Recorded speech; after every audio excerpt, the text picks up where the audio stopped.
こんにちは。今日も抜刀に来てます。とっても天気がいいです。今日もかなり急なところをやってます。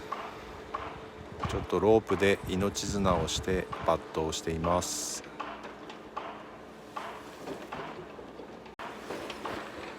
今日はとっても天気がいいです。